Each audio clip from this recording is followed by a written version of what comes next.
Okay, folks, if you remember back, if you look, this is the $35 026. I've seen it in another video where I just kind of re-ringed it, lightly ported it. Lost PTO bearing. OEM piston was garbage in it. I just mainly wanted to see if it was worth sinking some money into, but what we done, tore it down, split the cases. Got lucky enough to find OEM bearings without going to a dealer. They were probably around 60 bucks with a good set of seals in it. Got okay gaskets. I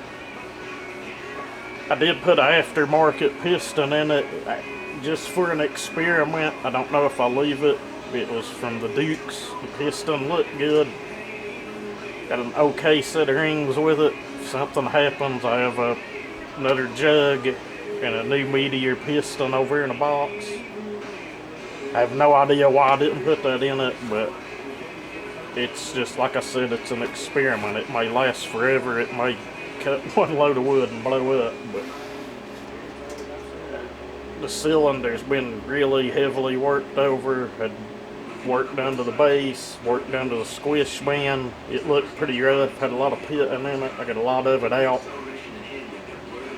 I could stand to go down the squish. The squish is a little looser than I'd like, but the saw seems to have good compression. It'll hold itself. I have to jerk it to make it fall. It's not anywhere near broken in, so should do real well. I may have to work on the timing a little bit, but I don't know. It seems fine. I'll know more once I get it in the wood. But if you missed it, I got this thing. The handlebar was missing. This back cover was missing. Had trouble finding that. I've got a nice short 024 filter cover if anybody needs one. The clutch cover was missing.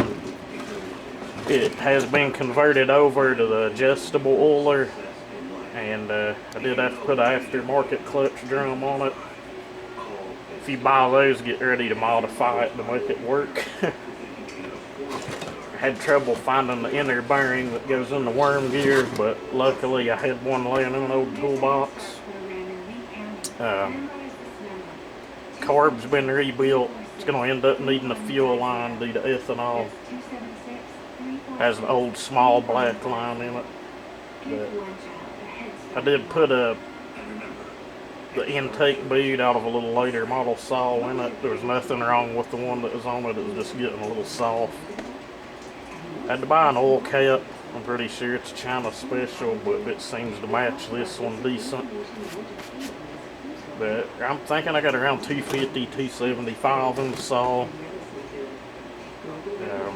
It'll be using a 20-inch bar full house chain. It's just, I don't like bending over. Yeah, I'd pull better with the 16, but should be able to tune all around 14.5 or so. It's spinning pretty high right now, but we'll know more once it's broke in. But anyway, it's a fun little project. Had a couple little setbacks with getting parts, but I know these saws front to back. I could probably tear one down with my eyes closed. So it was no big deal. Anyway, thank you for watching. Have a good day.